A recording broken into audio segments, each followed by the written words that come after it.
A secret hidden deep within the shadows of time remained a terrifying truth waiting to be uncovered. By the time it came to light, the weight of hatred and pain had already claimed everything in its path. But when an innocent soul sets out to uncover the real cause of their death, not only does their life change, but an old story also emerges from the dark. This is a story that you've never heard before, and when it reaches you, it will make you question how far you're willing to bend before you understand the truth. When life's deepest wounds surface, where does the path to the truth truly begin? This is a tale that you will feel in the beat of your own heart with every word. The wind had picked up with a vengeance just before midnight, sharp and cold like a whisper through bone, carrying on its breath the scent of rain and something older, something like forgotten incense and wilted lilies. The ancient yew trees that bordered the abandoned convent grounds groaned beneath the pressure, their twisted limbs clawing at the sky as though in warning. Colonel Sebastian Halbrook, a man whose life was measured in punctuality and polished shoes, paced the path outside the estate wall with his aging spaniel, Brutus, when the first tremor of thunder broke the hush over Ravencourt Hollow. A flicker of lightning, brief but blinding, illuminated the distant silhouette of the ruined chapel, and there, framed by the crumbling archway, he saw it. A figure, motionless as if carved from stone, knelt in solemn prayer before the shattered altar. Cloaked in a veil as dark as morning velvet, the figure was eerily still, no flinch at the thunder, no turn of the head to the storm's call. Something unnatural coiled in the pit of the colonel's stomach, a dread he could neither name nor rationalize. Without another glance, he turned sharply on his heel, boots crunching over the damp gravel as he made for the village. He would return, but not alone. And not unarmed. Within the hour, he returned with young Officer Lane, whose uniform jacket hung over striped nightclothes, sleep still clinging to his eyes. By then the sky had split open. Rain crashed down like a curse, churning the soil into mud and sweeping over the broken stones of the convent as the two men stepped beneath the lich gate, now little more than a skeletal arch. Halbrook led with the precision of a soldier, gesturing to the very spot he had seen her. But the altar was bare, no figure, no veil, no sign that anyone had been there at all. They searched every corner of the ruined chapel, Lane's lantern sweeping over shattered pews, ivy-choked statues, and shards of stained glass glinting like blood in the grass. The ground, softened by hours of drizzle, bore not a single footprint, no crushed leaves, no disturbed earth. Even Brutus, usually eager to chase the faintest of scents, sniffed once and whimpered, turning away as if repelled.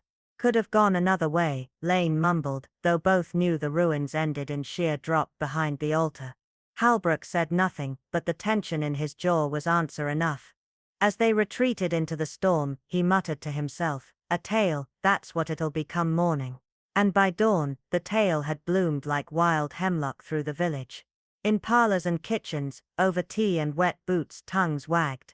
At the manor's breakfast table, Reverend Blackwell recounted the colonel's sighting with a practiced mix of skepticism and sly intrigue.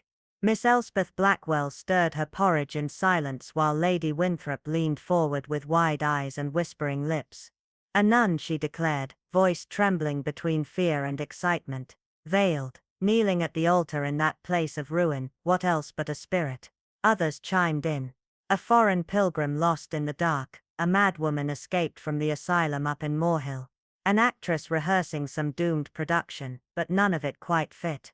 And then came the stories, whispers of what the convent had once hidden, a novice who vanished during the war, and a benefactor who died under disgrace, his name struck from every ledger. Old stones remember things, Lady Winthrop said, buttering her toast with grim pride. Yet one guest remained silent throughout, Miss Eleanor Gray, whose quiet presence often escaped notice, but whose eyes missed nothing. She sat unmoved by the chatter, gaze fixed on the rain sliding down the window pane. For she, unlike the others, understood that the most telling details were always those ignored. That it wasn't the ghost that haunted her thoughts, but the colonel himself, a man too grounded in reason to be swept by shadows. That there were no footprints, though the earth had been soft and inviting, that no living woman could kneel so still, so unflinching, beneath lightning's rage. And more than anything, that the villagers had been too quick, far too quick, to bury the truth beneath a tale. The wind that swept through Netherwinden that evening wasn't just cold, it felt sentient, like it carried eyes, whispering secrets in a language no one dared translate. The village, ancient and coiled in its own history, braced itself beneath a bruised sky as the last traces of sunlight vanished behind the chapel ruins. The silence that followed was not peaceful, but watchful, like the stillness in the air before a long-buried truth stirs. In his modest study above the churchyard, Reverend Basil paused mid-sermon draft when he heard it, a low, mournful sound drifting through the shutters. It wasn't a scream, not quite a wail, but something more intimate than grief, like a voice trying to remember itself. Hours later, young Rosie Allerton, who had been warned countless times not to stray past the old chapel path, returned home pale and trembling, clutching not her usual skipping rope but a small wooden box wrapped in decaying velvet. Inside was a single glove, white, dainty and stained at the fingertips with something dark and dried. She said she found it near the crumbling angel statue behind Cade Cottage, a place no one had spoken of in years, not since the painter disappeared in the middle of a portrait, leaving the canvas half-finished and the subject's eyes left blank. That same night, 3 villagers claimed to see a girl, thin, barefoot, and dressed in white, wandering near the chapel's rear gate. She walked slowly, lantern in hand, her hair trailing like weeds from a riverbed, her dress soaked as if she had come straight from the grave. Inspector Hargreaves, posted nearby on unrelated duty, saw her too, or thought he did, but by the time he gave chase, only a patch of disturbed earth and a blood-marked feather remained. Then came the diary. Rosie's younger brother, chasing their dog through the underbrush, found it beneath an ancient elm, a leather-bound journal with initials. EL scorched into the cover, the pages lined in deep burgundy ink that bled slightly when touched. Inside, the entries grew more deranged with each page. I see him every night, he stands by the altar, he never blinks, he waits for me to speak his name. Miss Halewood, who had spent decades tending the village's historical archives, recognized the initials immediately. Elizabeth Lornham, a girl who vanished from the chapel during the Easter Vigil of 1912. Her disappearance had been shrouded in tragedy and shame, written off as an accident, though rumors whispered of a forbidden love, an unholy pact, and a bell that rang at midnight though no hand touched the rope. The ink in the diary, however, was inexplicably fresh. Stranger still, the chapel's bell, disused for nearly a century, rang thrice that very evening, waking the village and setting the dogs howling as if in mourning. By the next dusk, the entire town pulsed with uneasy energy. A thick mist rolled in, clinging low to the cobbled streets, and at its center the girl returned. Her eyes were too large, too empty, yet filled with something ancient and terrible. She stood at the chapel gate, blood trailing from her palms, her lips slightly parted in what might have been a prayer or a curse. The villagers froze. Even the birds fell silent. And then came the sound, violin music, distant, aching, played with the sorrow of a century. It drifted not from within the chapel but from beneath it, as if the stone floor itself carried the tune from something buried alive. When the inspector stepped forward, he found her gone once more, only the oil lamp left flickering by the gate, its flames strangely undisturbed by the wind. The glove, the diary, the music, the girl, it all pointed to something older than legend, something forgotten not by time but by design. Now every child in Netherwinden is taught never to whistle after sunset, never to pick white roses after dusk, and above all never ever to speak the name Elizabeth Lornham aloud. Because some stories are not myths, they are warnings. And when the ground remembers, it does not forgive. The rain had begun softly that morning, a steady patter against the high windows of St. Elric's, cloaking the church in a hush that felt more like warning than blessing. The service had gone on as scheduled, though the pews were thinly filled and the vicar's voice wavered oddly during the second reading. At the far end of the nave, where light seldom reached and the stones still bore moss from forgotten floods, sat a newcomer. Sister Marguerite, draped in charcoal grey robes, her veil drawn low, her posture reverent to the point of stillness. She was noticed by few, though those who did speak of a chill that followed her presence, not from the air but from something that seemed to press inwards with her arrival. Miss Talbot, who'd arranged the flower vessels that morning, claimed she'd seen her enter not through the main doors but from the vestry side, unlocked apparently, though no one had left it so. When the hymn-led Kindly Light began, an old piece with ties to a tragedy no one mentioned anymore, something changed. Sister Marguerite's shoulders, until then statuesque, gave the faintest tremble. Her hands, folded in her lap, gripped one another as if the bones beneath might splinter, and though her head remained bowed, a single tear slipped from beneath the veil and traced a line down her cheek, vanishing into the woolen folds below. Miss Talbot saw it. So did Miss Henley, who sat 3 rows behind and whispered later that he'd never seen someone cry so silently. But it was not the tear that disturbed Miss Calder, the parish clerk, it was the way Sister Marguerite vanished before the final blessing, her seat empty by the time the congregation turned for the recessional. By Tuesday, murmurs circled among the church committee, not about the sister's devotion but her origins. The key to the West Wing guest quarters had been missing for years, lost, they assumed, after the sudden death of Father Giles, who'd once hosted visiting clergy in that wing. Yet the room had been found open and used, the candle stubs still warm, the bedding turned down with care, and on the writing desk, a rosary of black glass beads coiled like a serpent, one bead cracked clean through. No one had seen her enter town, no letter of introduction had been received. Reverend Hallcroft admitted privately to Miss Calder that he'd simply assumed someone else had arranged her visit, that perhaps the bishop's office had forgotten to notify him.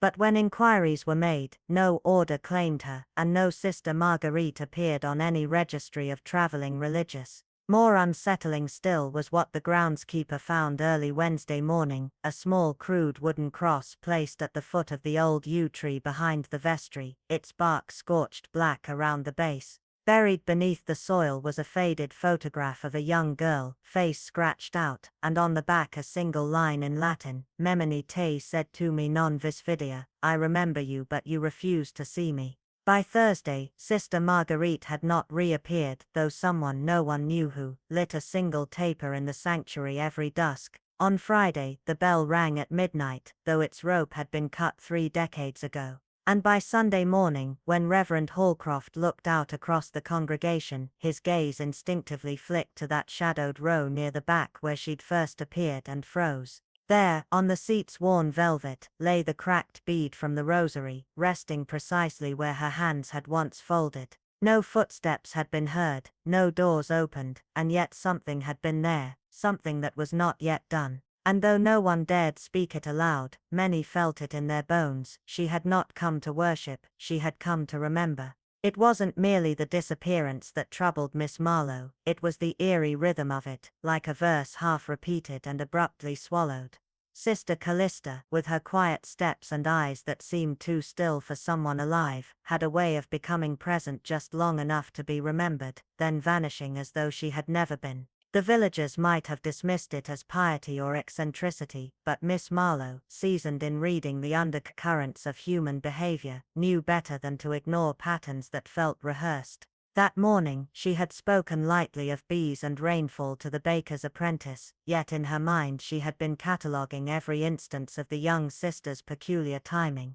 By afternoon she had returned to St. Martin's Chapel under the polite pretense of searching for a mislaid umbrella, though the truth was she had never once in 50 years forgotten an umbrella. The vestry, cold and dim, still smelled faintly of lavender polish and old incense, and Miss Hartnell, meticulous and overzealous, watched her like a moth guarding a flame, reminding her that all the sacristy drawers were locked and inventoried. Miss Marlowe offered a pleasant nod, but her gaze drifted toward a crooked stack of neglected hymnals, and as her fingers traced along the edge, they caught on something foreign, stiff, ancient, deliberate. It was an envelope, yellowed by time, but not dust, its edges crisp as though it had been hidden, not merely left behind. The ink had paled to a ghost of black, but the name still read clearly, Reverend Thomas Berrington. She held it a moment longer than needed. Berrington, she recalled, had died suddenly in the pulpit one winter's eve in '43, clutching his chest mid-sermon with a look of betrayal frozen on his face.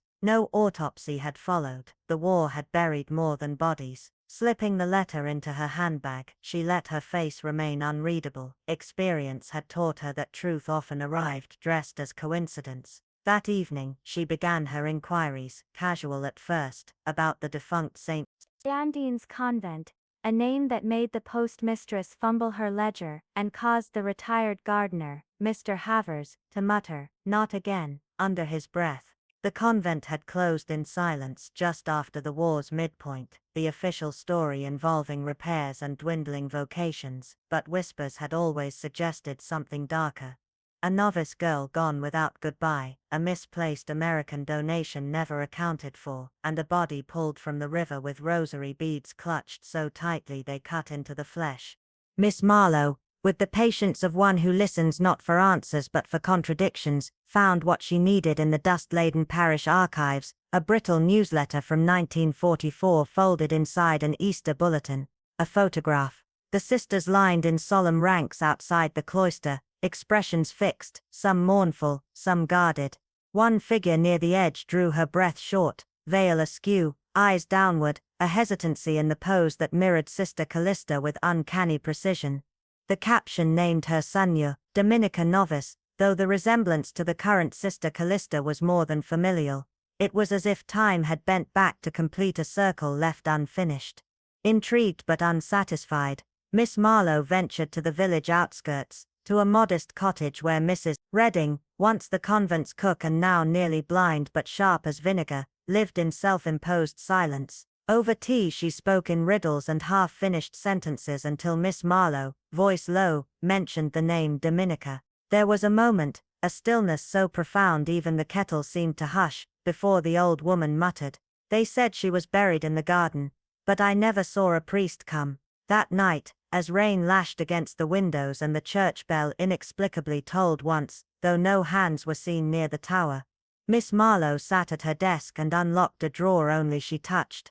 There atop her private collection of old parish maps and sealed death notices, lay the letter. She had not yet opened it. Not from fear but from instinct. Some truths she knew did not reveal themselves until the exact moment they were ready to be heard, and others more chilling still demanded that you become part of their story just to understand why they chose to return. With eyes that missed not the slightest tremor of unease, and a presence as gentle as it was unsettling, Miss Lennox arrived again at Ashcroft Parish. Not merely a visitor bearing cordial preserves and pleasantries, but an observer cloaked in quiet investigation, whose questions always carefully threaded between compliments and curiosity, inevitably led to the name Sister Eloise. A hush seemed to fall every time that name surfaced, like the chapel itself holding its breath. "Troubled soul," whispered Mrs. Hargrave after a long pause, the kind only filled with memory and discomfort, as if some part of her had arrived before her body ever did. Sister Eloise had appeared not through the diocesan transfer records, but from some forgotten cloister across the sea. No one quite knew where. She claimed Paris, but her accent carried deeper shadows, older echoes. Her English was precise, practiced, but occasionally faltered as if tripping over a native tongue she fought to suppress. She played the harp, badly yes, but with an aching sorrow that seemed to open old wounds in those who heard it. Often, she hummed strange lullabies behind locked doors, songs no one could place yet felt they'd known in dreams or nightmares. Most curious was her connection to the man named Mr. Alaric, a pale and silent visitor, whose appearances were rare, but always timed with the new moon. No one dared ask how she knew him, or why, after his visits, she'd be seen wandering the halls in her nightgown, speaking to corners, or scratching symbols into her diary, that the Mother Superior quietly burned without explanation. There had been rumors of gifts, heavy velvet boxes left outside the vestry, unsigned letters that made Eloise weep and tremble, and one night, after a winter storm, a chapel door left wide open with rose petals scattered in a spiral on the floor. Then came the silence. No announcement, no farewell.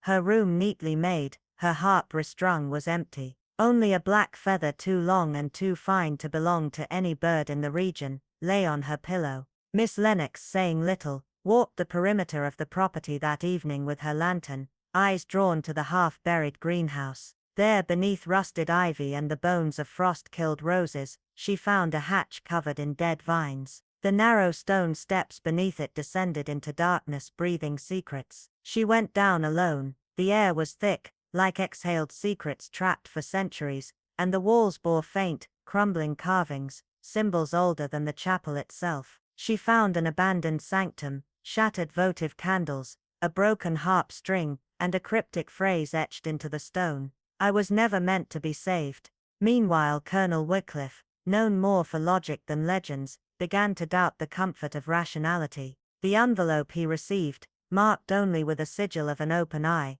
contained no threats, only an unsettling line: "Midnight unveils what daylight denies." His dog, once calm, now growled whenever the breeze turned east, and 3 nights in a row, the chapel bell rang once, despite its mechanism being dismantled decades ago. On the 4th night, unable to bear the unknown clawing at the edges of his mind, Wycliffe ventured out under a moon hidden behind clouds. The chapel loomed like a scar against the hills, its ivy-clad arches blackened by time. As the hour struck, something stirred, barely a whisper of motion, but enough. A veiled figure glided between the broken pews, her steps fluid yet solemn, as if retracing memories not her own. She reached the altar, not to pray but to pull at the ancient stones, her hands moving with urgency and pain. Wycliffe stepped forward, and in that moment, the figure turned.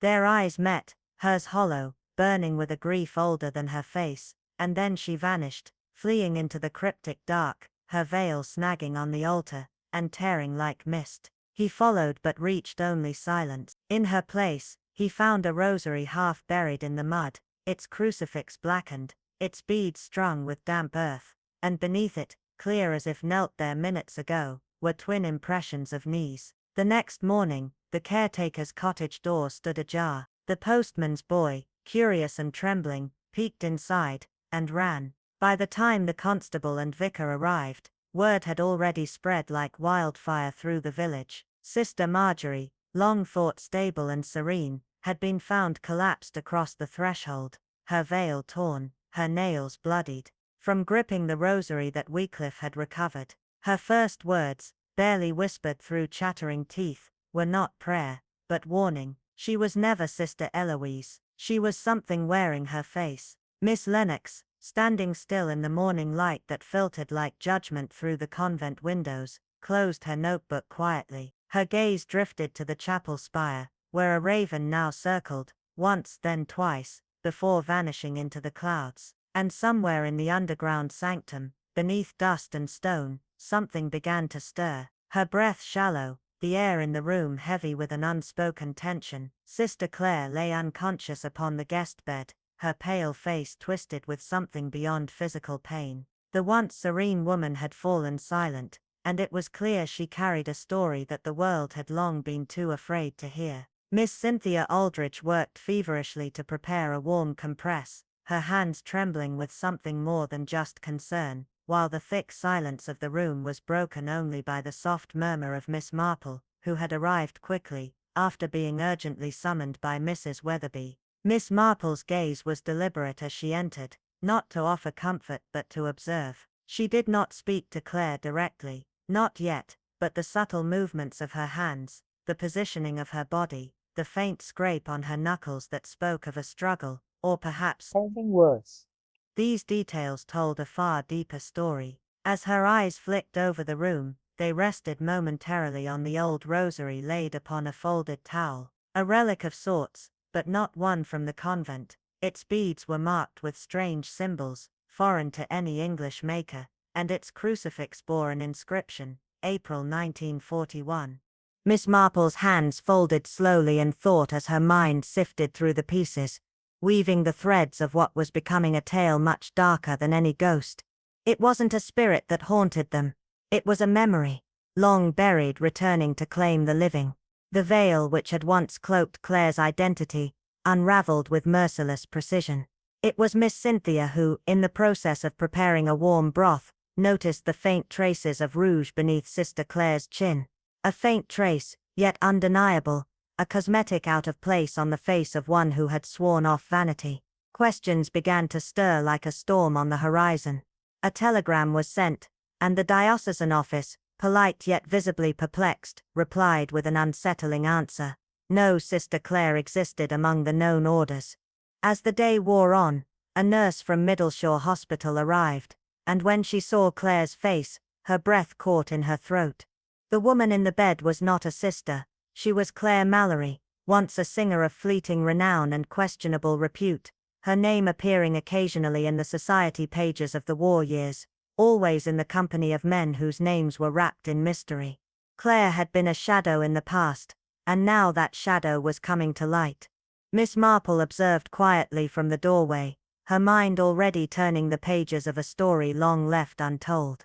What had been framed as an enigmatic disappearance was now being slowly revealed as a carefully crafted deception. The villagers, quick to romanticize the idea of holiness, had equally swift judgment when faced with falsehood. A nun, no longer, a woman with hidden secrets, not just a lost soul, but one with a past far darker than anyone could have imagined. Yet Miss Marple, as ever, reserved judgment. She knew better than most that even lies were often built upon some desperate truth. When Clare Mallory, roused from her stupor, was gently questioned, she offered no resistance to the facts as they poured from her, like a dam breaking. Her voice, though faint, was steady as she spoke of a love lost to time and war. Edwin Aldridge, a man she had met in Paris during the early days of the war, had been both kind and reserved. He had given her a locket, made her promise that if anything ever happened to him, she would return something to a chapel, though he never told her exactly what or where. The promise she had made to him had weighed heavily on her heart through the years. When word of his death reached her, she had kept her grief silent, until now. Now, all these years later, she had returned not to deceive but to honor the man who had seen something in her no one else ever had. Miss Marple, still standing in the hall, thought privately that grief, buried too deeply for too long, often emerges in strange forms, ones that others mistake for deceit. It was the vicar, of all people, who found her in the church. The late evening service had just ended, and the church was nearly empty, the heavy wooden doors to the vestry locked as always. Yet there was something, a gnawing unease, a flicker of intuition that led him to the confessional. There, inside, he found her, Clare Mallory, crumpled in a way that spoke of far more than exhaustion. Her veil, once worn to shield her identity, now lay strangled around her neck, its fabric twisted with an almost cruel precision. Her eyes, though half closed in the light, betrayed no struggle, only a fleeting expression of recognition, startled, yes, but not surprised. No scream had pierced the stillness, no frantic knocking on doors had been heard. By the time Constable Reed arrived, his footsteps echoing through the cold church, there was no sign of a struggle, no visible wounds, just the suffocating silence of a life that had been abruptly stilled. The clues that had been gathered over the past days pointed to something far more sinister than a mere disappearance, something far more unsettling than anyone had imagined. Yet the mystery remained. Did she die to protect a secret, or was there something darker still waiting to be uncovered? And what of the rosary, the locket, the forgotten chapel? Miss Marple knew better than to assume the end had come. The veil was not the only thing that had been hiding the truth. The investigation proceeded with the methodical pace of a well-practiced routine, yet it yielded little of value. There were no signs of forced entry, no fingerprints to give away a trespasser's identity, and no theft, as though the perpetrator had taken great care to leave nothing behind. The only clues, if they could be called such, came from Miss Marple, who with her quiet observation, noticed the peculiar detail of the confessional door's hinge. It had been dusted recently, save for one side, which remained slightly ajar, an oddity, she noted, as though someone had waited there, perhaps unseen, for something or someone. This small detail, nearly invisible to anyone else, was a whisper of something far deeper. In the village, the narrative swiftly began to morph. What had initially been seen as a mysterious foreign woman became, in the eyes of the villagers, the face of deceit. The romantic figure of Sister Clare shifted into something far darker. Some whispered of blackmail, others of secrets too dangerous to reveal, but none were prepared for the unsettling truths that Miss Marple knew were bubbling just beneath the surface. She alone noticed the rosary, old and worn but strangely foreign in its design. The torn linen, bearing the faintest hint of something far older than its years. And the name Agnes, an echo from the past that wouldn't stay buried. There were things hidden, things buried too deeply, and Claire Mallory was a woman who had come to unearth them. The arrival of Inspector Cray, from Middleshire, brought with it a sense of cold pragmatism. He approached the case with the efficiency of someone accustomed to quickly cutting through the confusion of village mysteries. To him, the facts were clear. Claire had lied, had assumed a false identity, and had been searching for something hidden, something valuable, something that had been buried long ago. Her deception, he theorized, had triggered her demise. Someone had silenced her before she could reveal what she had found. His interpretation of the case was neat, wrapped in a tidy bundle of cause and effect, with no room for the romanticism or mystery that had initially enveloped the village. Yet Miss Marple remained silent, her mind working at a different pace. She knew better than anyone that truth, when it was hiding in plain sight, seldom arrived neatly packaged, and criminals rarely bothered with symbols or meanings beyond the immediate moment. She observed the inspector dismiss the rosary as mere theatrics and the letter to Edwin Aldridge as nothing more than a clever forgery. The inspector, so confident in his reasoning, never paused to consider the possibility that the answers were more layered, more intricate than the surface suggested. As Cray continued issuing orders, Miss Marple took her leave, quietly returning to the church, the scene of the tragedy. Alone, with only a prayer book in her hand, she moved through the sacred space with the grace of someone who knew it as well as her own home. The confessional, where the fatal incident had occurred, looked unremarkable, the wood polished, the cushions bearing faint indentations, and the door creaking open with a sound that betrayed nothing more than the passage of time. But Miss Marple's keen eyes, accustomed to the minutiae of human behavior and domestic detail, caught something that others had missed. The hinges of the confessional had been wiped recently, except for one, the lower hinge on the right side. There, hidden like a secret, was a thin crescent of dust, finer than ash, almost imperceptible to the casual observer. It clung to the edge, where a cloth had failed to reach, and it told Miss Marple everything she needed to know. Someone had opened the confessional from the inside, not as part of the regular cleaning process, but with deliberate intent. The dust was undisturbed enough to suggest that the action had been carried out carefully, with patience, and at a specific moment. Someone had been waiting there, hidden, listening, perhaps waiting for a certain person or a certain confession. The realization sent a shiver down her spine, though she spoke nothing of it. She simply left the church, knowing that sometimes it was the most subtle of details, the ones no one else would notice, that held the key to unraveling the truth.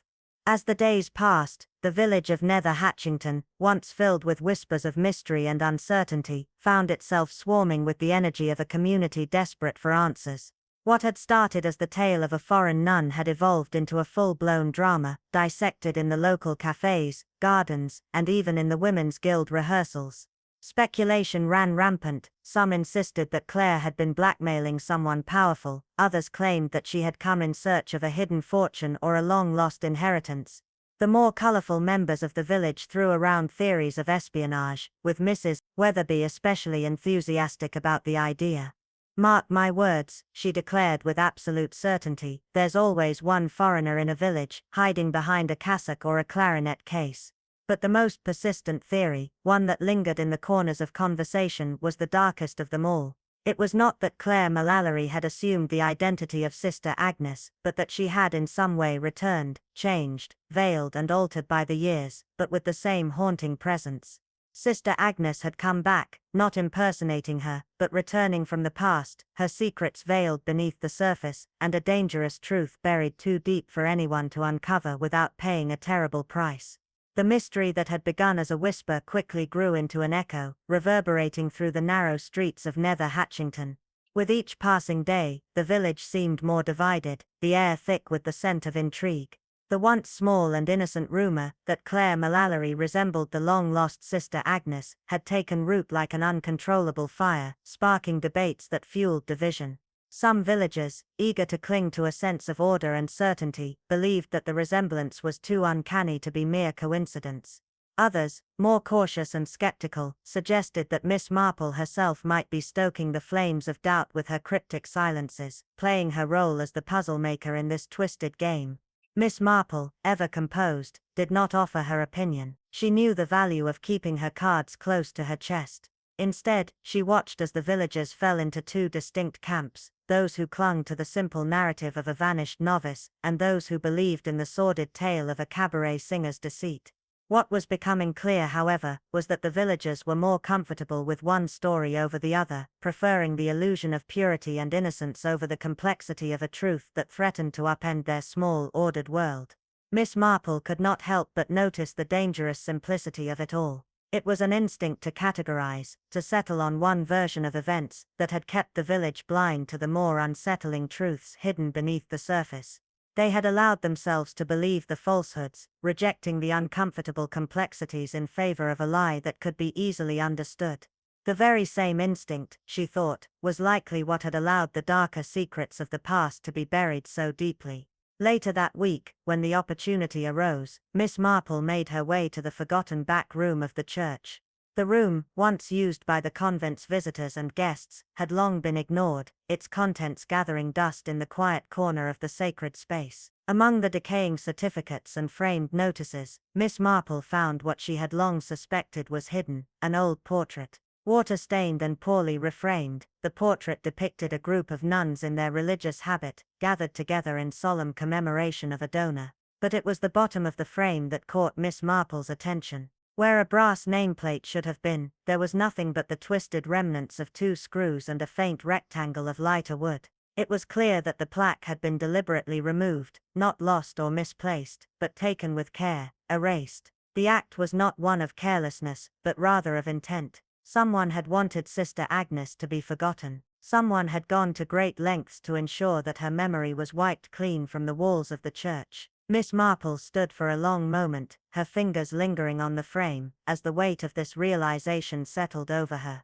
The question, she knew, was no longer just about who Claire Mallory was. It was about who Sister Agnes had been, and what she had threatened to become. What had she known, and more importantly, who had gone to such extremes to bury her story, to rewrite history itself? Unable to let the question go, Miss Marple turned her attention to the parish's financial records from the war years. She asked Cynthia, the ever-obliging parish secretary, if she might see the books for the period between April 1940 and June 1941. Cynthia, though mildly curious, agreed, and fetched the records from the locked drawer beneath the vicar's desk. The books were meticulously kept, every entry neat and precise, documenting the donations, repairs, and charitable distributions made by the parish. However, when Miss Marple turned to the pages covering the convent's final year, her heart skipped a beat. 2 pages were missing, not torn, not misplaced, but neatly and deliberately excised.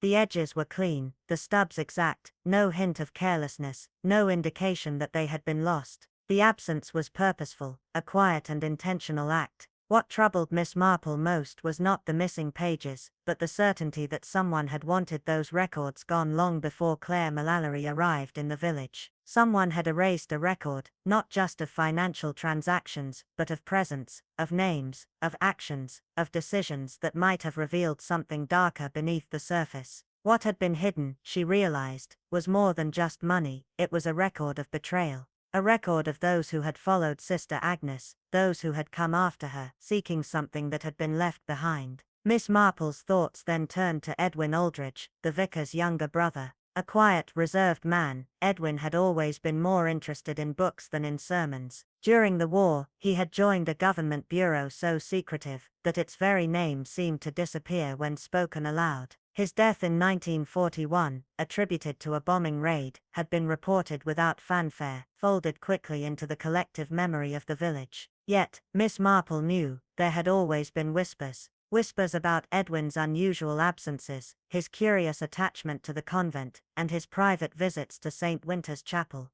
It was said, in hushed tones, that he had frequented the chapel not as a man of faith, but as someone seeking something far more elusive. It was also said that his conversations there were not with the vicar or the Mother Superior, but with Sister Agnes herself. Miss Marple recalled the way Edwin had lingered at the back of the church, his gaze not on the altar, but on the side aisle, where the novices would enter in procession.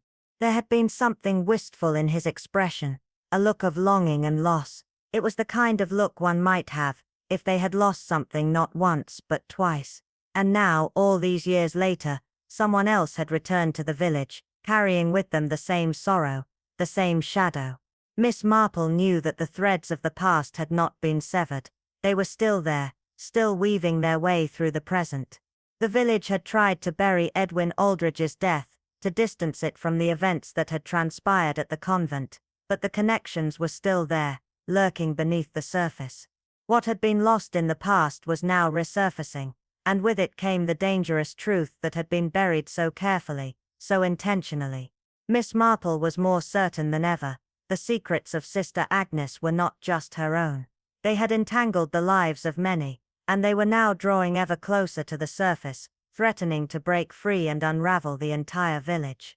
The room, untouched by time or the dust of passing years, stood as a quiet testament to the past, more a relic of sentiment than practicality, as Miss Cynthia had once remarked. Still, it brought her brother comfort, and that alone seemed to preserve its order. The books, arranged meticulously as Edwin had left them, remained shelved, a subtle reflection of his precise and methodical nature. The wardrobe, too, stood as it had, containing a coat with the tarnished buttons of wartime, its fabric faded by the years, yet still holding traces of its owner. But Miss Marple, ever the patient observer, sought not just the visible traces, but the hidden corners, the small pieces of history left behind, not in haste but with purpose. This was no act of idle rummaging, nor was it driven by a morbid curiosity. It was the work of one who knew that people leave fragments of themselves, tucked away in forgotten spaces, small clues, often overlooked, but telling nonetheless. As she sifted through the carefully stacked religious texts, a small well-worn volume of Psalms caught her attention. Its leather binding had split slightly, and when her fingers brushed over the edges, something unusual, something foreign, caught her touch. Beneath the lining, concealed within the hollowed-out spine, she discovered it, an old silver locket, wrapped with delicate care in a linen handkerchief. The cloth, carefully folded, had preserved it, and Miss Marple unfolded it with deliberate care. As the linen unfolded, she held the locket in her palm, its delicate craftsmanship speaking of a time long past. The clasp, worn smooth with use, indicated it was no mere trinket, but something of significance. It had not been given away, but kept, carefully hidden. There was no doubt in Miss Marple's mind. Edwin Aldridge had loved someone, not from a distance, not in some theoretical way, but with the quiet intensity of a man who could never speak of it aloud. He had loved someone, and in his silence, he had hidden her away in memory and in prayer. Time had preserved a single photograph within the locket, small sepia-toned, its edges curling with age. It was the image of a woman, unmistakable in her features, though younger, less composed. Her hair, wild and loose around her shoulders, spoke of a different time, a different life. Claire Mallory. It was her. Miss Marple knew it instantly. The locket was not simply a token of affection, it was a symbol of a secret, preserved in time. On the inner lid of the locket, etched in looping French script, was a phrase, pour toujours mon cœur, forever my heart. Miss Marple read the words slowly, almost reverently, her mind turning over their meaning. This was no casual declaration, no fleeting affection. This was a message of deep, unspoken devotion. The language was not of flirtation or passing fancy, but of someone who had belonged to someone else in silence.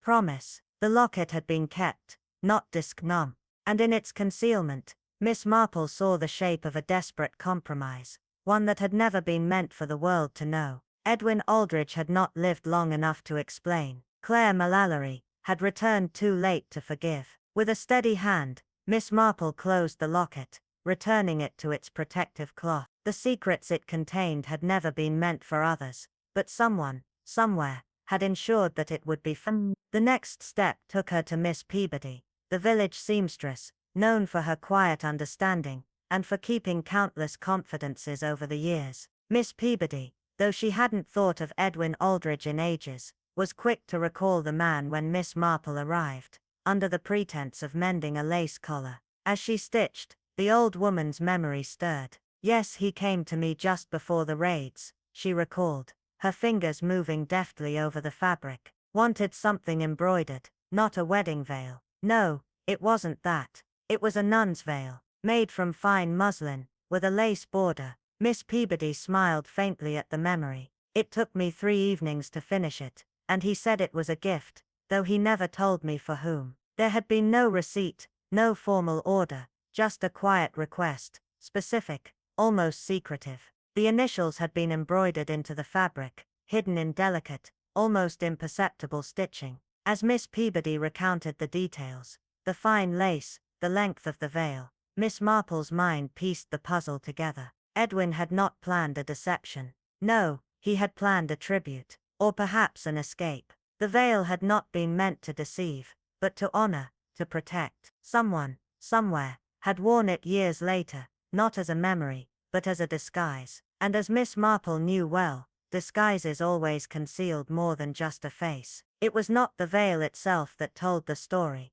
but how it had been worn, the weight of what it hid. Miss Marple's thoughts returned to Claire Mallory, who had entered the village under the guise of Sister Claire. She had worn the veil, not just as a symbol of her religious calling, but as a mask to shield herself from a past that had caught up with her, a past entwined with Edwin Aldridge. The locket, the veil, the whispered conversations, the hidden love, everything now pointed to one thing.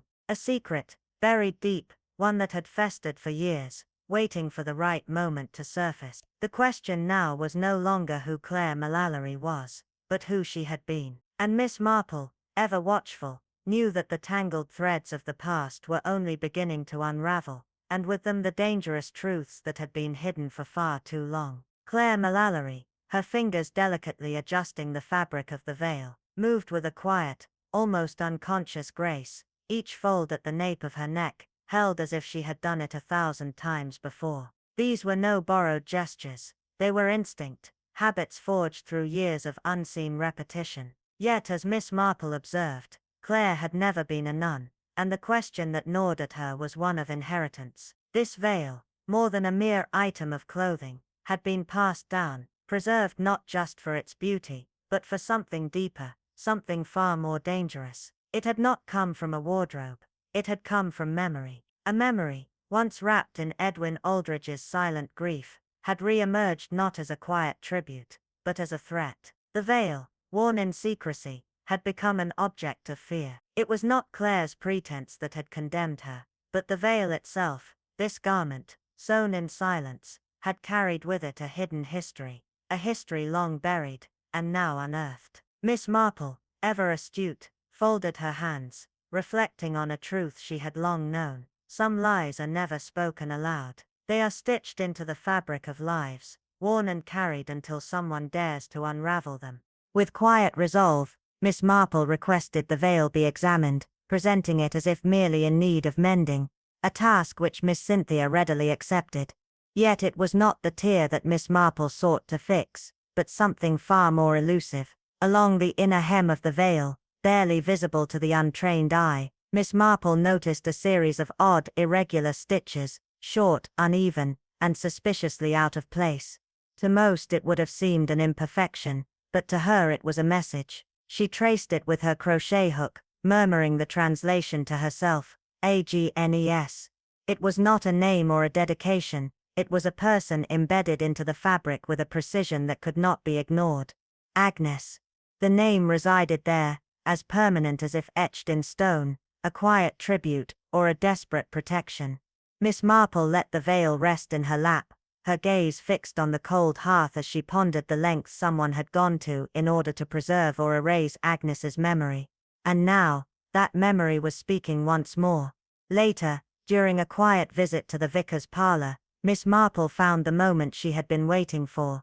The modest setting was perfect for the unveiling of hidden truths, truths that preferred to come softly. As the vicar poured tea, his hands steady but wearied by recent burdens, Miss Marple took her time, stirring her tea slowly, speaking not as an interrogation, but as a gentle reflection. She spoke of Edwin Aldridge, his quiet nature, his reserved demeanor, and mentioned the locket, the veil, the photograph, and the inscription, not as accusations but as pieces of a sorrowful puzzle.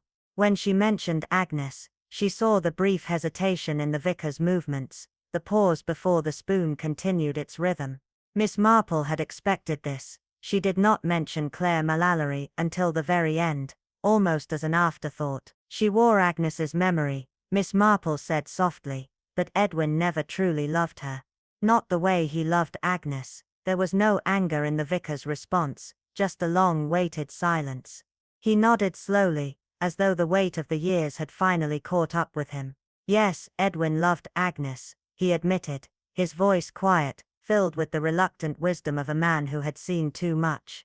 The kind of love that men like Edwin carry in silence, heavy and unspoken, but he never said it aloud. Their connection, though hidden, was real, but it was also inconvenient. The vicar paused, the words lingering in the air. The church had rules, the village had expectations, Agnes had broken one, and Edwin the other, and someone made sure they paid the price for it. The vicar's confession was a quiet one, weighed down by guilt and memory. Miss Marple's suspicions had been correct. Edwin had planned to leave, not out of shame, but in search of freedom. He had secured work abroad, and intended to take Agnes with him, to leave the constraints of the village, and the expectations of a society that could never understand. But someone had seen the love between them, had seen the danger it posed, and had made sure their plans would never come to fruition. The veil, the locket, the names stitched into the fabric, these were not just remnants of a past love, they were the markers of a story buried deep, one that had been carefully erased, yet never truly forgotten. And now, the truth was rising, like a tide that could not be held back, and with it, the price that would finally be paid for secrets long kept. Agnes had never been the scandalous figure some claimed her to be. Pregnancy or theft had never been her burden. No, her true crime was far more profound. She had chosen love, and in doing so she had defied the strict sacred walls of both the convent and village expectation, and that choice, made in the stillness of her own heart, had cost her everything. Before she could escape into the life that was to be, before she and Edwin could disappear quietly into the future they had secretly planned, an anonymous letter had reached the Mother Superior. A letter containing just enough detail to stir doubt and suspicion, enough to make Agnes a target. That very night, Agnes had been locked away, confined to her quarters while Edwin, summoned to London the next morning, was killed in an air raid, a loss that seemed more cruelly timed than fate could have allowed. Agnes, overwhelmed by grief, shame, or perhaps something darker, disappeared soon after. Whether by her own hand or someone else's,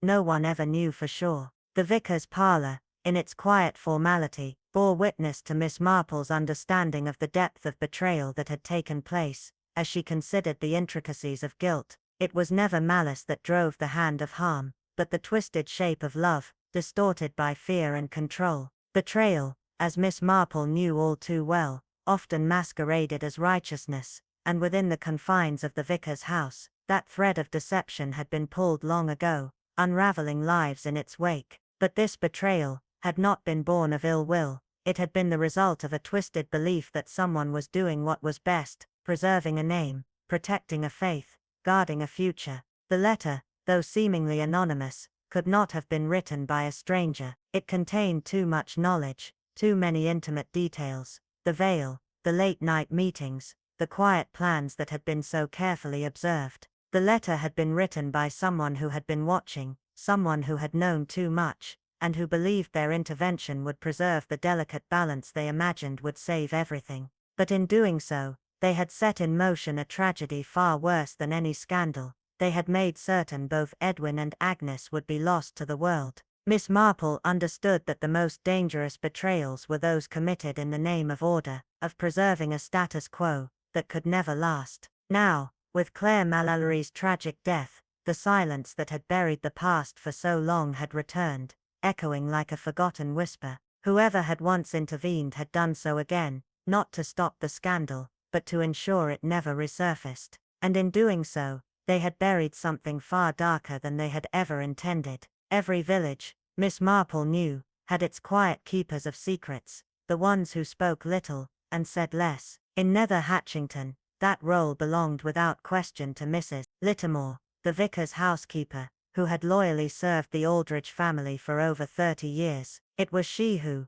Miss Marple observed, had shown the signs of long-held sorrow, the tightness of her mouth when Agnes's name was mentioned, the rustling of linen, when Edwin's belongings were brought up. Miss Littimore had been with the Aldridges through the war, never leaving her post, and it was she who had served tea to Agnes, ironed Edwin's shirts, and with quiet vigilance, kept watch over the delicate dynamics of the household. Miss Marple did not accuse, she simply reflected on how painful it must have been to love someone in silence, to witness their affections shift elsewhere, to be relegated to the margins of someone else's life. How unbearable it must have been to see Edwin fall not for a suitable parish girl, but for a novice, a woman whose very presence seemed to stir unease in those around her. Mrs. Littimore had not acted from hate but from wounded devotion, and though that wound had never been tended to, it had festered in silence, growing deeper, until it had become a force capable of destroying everything.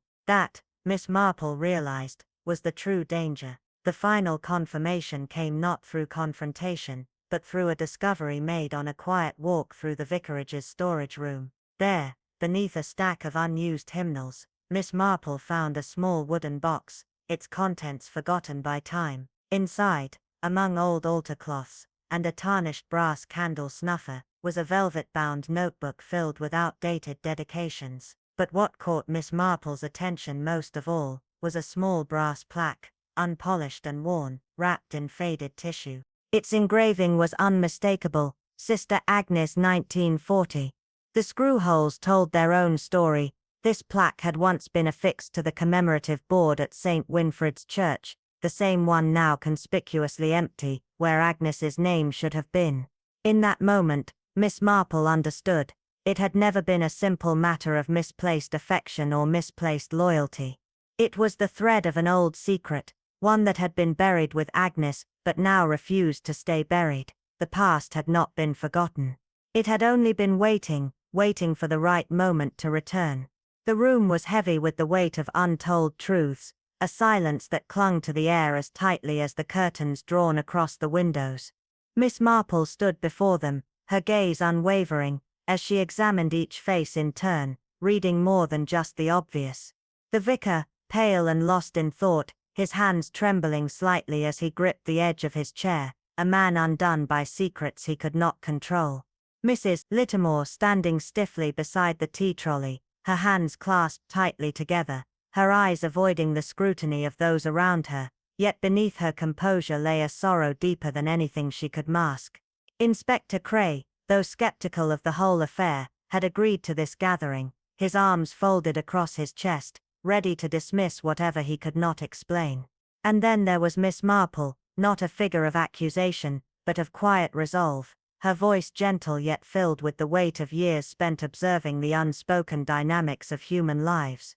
She began as always with a story, a thread pulled from the tapestry of time. The name Agnes Aldridge, a name that had once been whispered with reverence, now sat like a shadow in the room.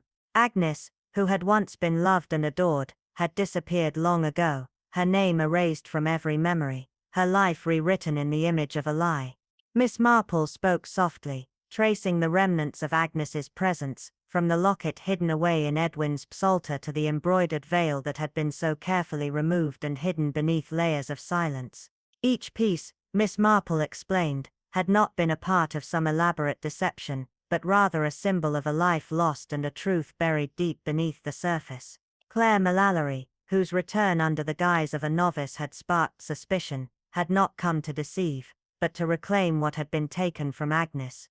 She had come not as a thief of identities, but as a woman bound by love and grief, driven by a promise made in the final moments of Agnes's life. Claire had not sought to impersonate Agnes, she had come to protect her memory, to restore what had been taken from her. The veil, Miss Marple explained, had not been a mockery, but a plea to be remembered, to have her love acknowledged, to have the world believe in what had once been real.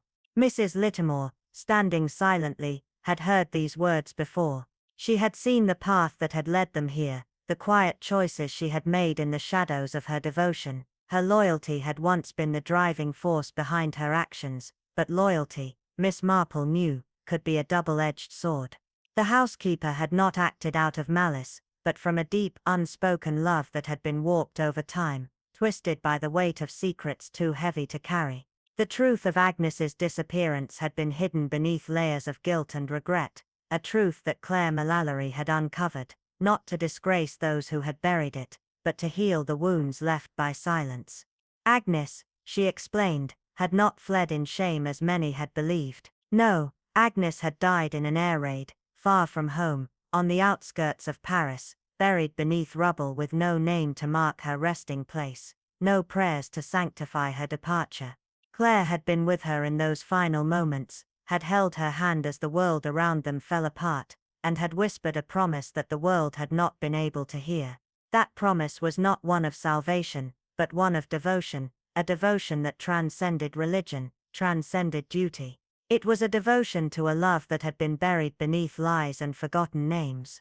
Miss Marple paused, allowing the weight of her words to settle in the room. Claire Mullally had not returned to seek vengeance. She had come to bear witness to Agnes's truth, to walk in her footsteps, and to ensure that her love would not be erased again. Mrs. Littimore, who had been so silent for so long, shifted ever so slightly. Her eyes were not filled with defiance, but with the quiet grief of someone who had once believed that preserving a lie was an act of love.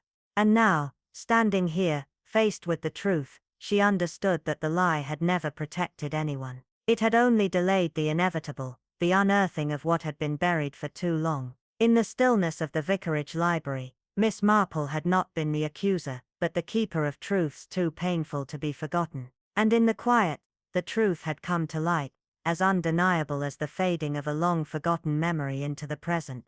The past, with all its secrets and betrayals, had refused to stay buried. The vicarage library seemed to hold its breath, a stillness heavy in the air as Miss Marple's words reverberated through the room like a slow, deliberate tolling bell. The truth had become too much to bear for some, and it had become unbearable for one in particular.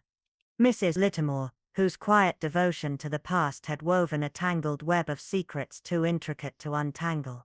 The war, she knew, had buried more than just bodies. It had buried histories, promises, and choices that no one had been brave enough to face. Miss Marple's steady gaze turned to Mrs. Littimore, the woman who had once thought herself a guardian of propriety, a silent sentinel between love and duty. It was clear now, Mrs. Littimore had believed she was saving Edwin from an impossible love, a love that had threatened to fracture the fragile world they had all tried so desperately to preserve. The letter she had sent had been out of a misguided sense of mercy, a belief that by removing Agnes from Edwin's life, she could spare him, spare them all, pain. But in doing so, she had rewritten their fates, erasing Agnes not just from the pages of history, but from the hearts that had once held her dear. Miss Marple's voice softened, but her words cut deep, unraveling the tragic reality. Claire Mullally had not come to cause chaos, nor to steal the memory of Agnes,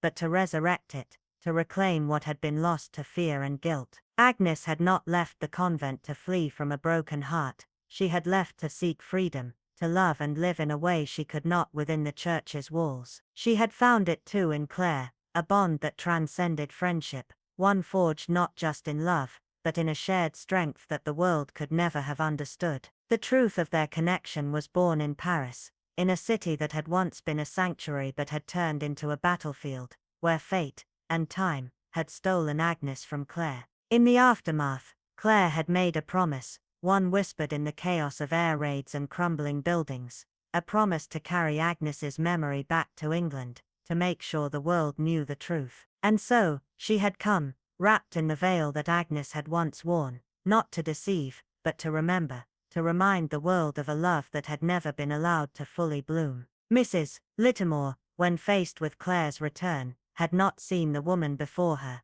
she had seen a ghost, a spectre from the past that she had long buried beneath a layer of guilt and denial. The veil, to her, was not a symbol of devotion, but an accusation, one that demanded accountability for the choices she had made years ago. But the truth had a way of returning, whether one was ready or not. Miss Marple, ever patient, allowed the room to settle into an aching silence before turning the focus back to Claire's actions. She had come not to confront, but to bear witness.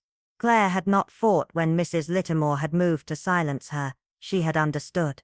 Claire had recognized the weight of what Mrs. Littimore carried, guilt that had festered over decades, sorrow for a decision made in the name of preservation. She had not needed to speak, her very presence was a reminder of a promise fulfilled, a promise made beneath the crushing weight of war. Littimore had been listening to the ghosts of her own guilt, the echoes of the what-ifs that had haunted her long before Claire had walked into the church. Miss Marple's conclusion was not one of judgment, but of understanding, the kind of understanding that came from a lifetime of observing human frailty. Mrs. Littimore had believed, all those years ago, that she had been protecting them, protecting Agnes, protecting Edwin from a love that was too dangerous to be allowed. But now, with the truth before her, she realized that in protecting them, she had condemned them all to live with lies, to live with silence. The struggle, as Miss Marple had pieced together, had not been one of violence but of sorrow, a sorrow that ran deep and was felt most sharply by the woman who had tried to erase the past, only to have it return in the form of a single, undeniable truth. The veil, the locket, the name lost to time, they were not symbols of deceit, but of a love that had been shattered, of a life that had been stolen, and of the woman who had spent years trying to silence it all.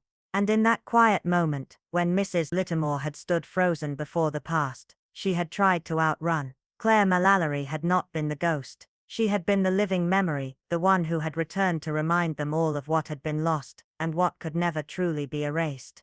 The last threads of the veil were drawn tight, suffocating the very love it had once shielded, until it became the instrument of its undoing.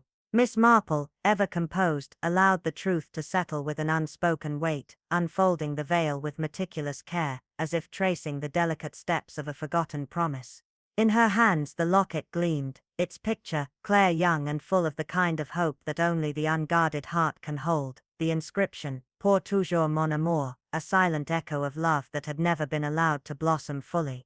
The symbols of their bond were laid bare before the gathered onlookers, not with fanfare, but with the quiet certainty of something that had long been hidden now exposed. The room, steeped in sorrow rather than shock, held its breath, not from the revelation itself, but from the overwhelming weight of the decades that had passed in silence. The vicar bowed his head, a prayer unsaid, while Miss Cynthia dabbed her eyes discreetly, and even the usually brisk Inspector Cray found no words to contest the undeniable truth that hung heavy in the air.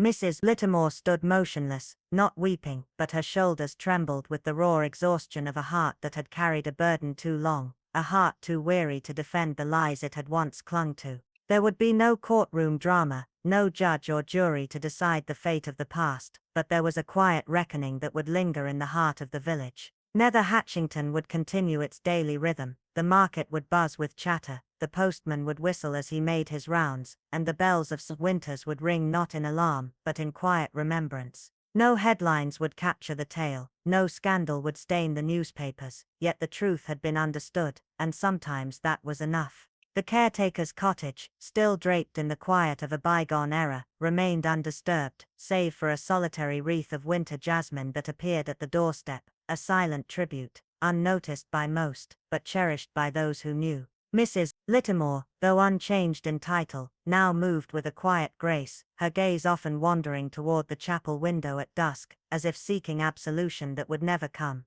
The vicar, in his Sunday sermons, spoke not of condemnation, but of mercy, of the redemptive power of truth revealed too late. Miss Marple, for her part, resumed her ordinary life with an air of peaceful finality. Her needlework continued, her afternoon tea sipped, but there was an unmistakable stillness in her demeanor, a quiet understanding of the intricate workings of fate. The brass plaque, once lost to the shadows, was returned one quiet morning to its rightful place on the dedication board in the chapel. No ceremony marked its return, it simply reappeared, polished and gleaming faintly beneath the stained glass, a quiet testament to a past that had been both erased and restored. The congregation passed it with barely a thought, some tilting their heads slightly in acknowledgement, others brushing the edge with gloved fingers, as if to confirm its reality. Only Mrs. Weatherby lingered longer than usual, her gaze tracing the plaque with a lingering sadness. Miss Marple, too, made a point of stopping before it on her next visit, not with reverence, but with a single nod, a simple silent greeting to the past that had been left behind, now quietly acknowledged. Claire Mallory, her name no longer hidden in the dark corners of forgotten memories, lay beneath the boughs of an old sycamore at the village's eastern edge. The wild flowers bloomed more freely there, and the earth held fewer judgments than the people ever had. The vicar, with his words carefully chosen, spoke not of lies, but of mercy, and of a love that had outlasted both time and scandal. In the end, the truth had not come with a bang, but with a soft unspoken surrender, a surrender not to the past, but to the lives that had been touched, and irrevocably altered by it. In the quiet light of morning the villagers gathered, not out of duty, but driven by something older, a silent understanding, perhaps even a penance. Miss Cynthia, always so composed, placed a single white lily upon the earth, its delicate petals a symbol of something more than just grief. Miss Peabody, usually so rigid, removed her gloves with rare tenderness and laid a folded swatch of muslin, lace-edged and simple, atop the casket, an offering not of grandeur but of respect.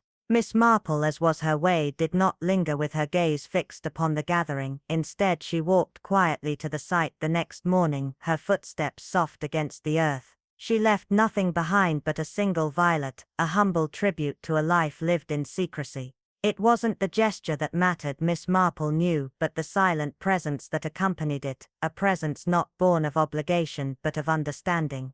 Claire had lived a life misunderstood by so many, but in death she had revealed a story that no one else could have told, a narrative woven from the threads of love, loss and unspoken truths. Now there was no veil to hide her memory, no need for protection, only the quiet peace of a life restored, a heart that had once been hidden now allowed to rest. Spring, when it finally arrived, came with a gentle warmth, and Miss Marple's garden bloomed with the same quiet enthusiasm she carried within her. The roses, pruned with patient care, began to open in their familiar sequence, pale blush first, then ivory, and finally the deep crimson that always reminded her of difficult truths, truths that festered and grew only when left unsaid. As she trimmed away a rogue stem, her thoughts, as they often did, turned to the complex nature of guilt, how it silently seeped into the corners of lives, how it twisted decisions and clung tighter than hate, casting a shadow that lasted longer than malice.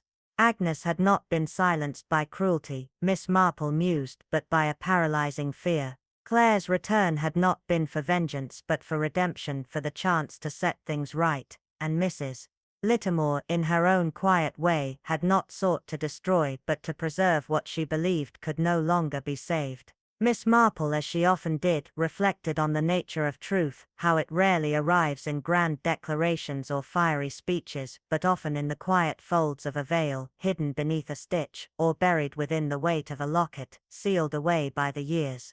She bent down to collect a fallen petal, its color still bright against the ground, and murmured softly to herself, "It's curious how the human heart, when burdened by its own mistakes, seeks to mend with silence, when all it truly needs is a bit of truth, and a little kindness." And so the truth emerged, not in a rush, not in a flurry of anger or dramatic revelations, but with the quiet grace of understanding long overdue. It wasn't hatred, Miss Marple thought, that had led to tragedy, but guilt, twisted and warped by time, hidden away in silence, until finally it could no longer be contained. Claire Mallory had not come to deceive, but to heal a wound no one had realized was there, a wound that had festered in the hearts of those who had been too afraid to face it. It was not vengeance that Claire had sought, nor had she intended to deceive. She had come to fulfill a promise made in the dust and shadows of a moment long forgotten, when the world had seemed to collapse around her.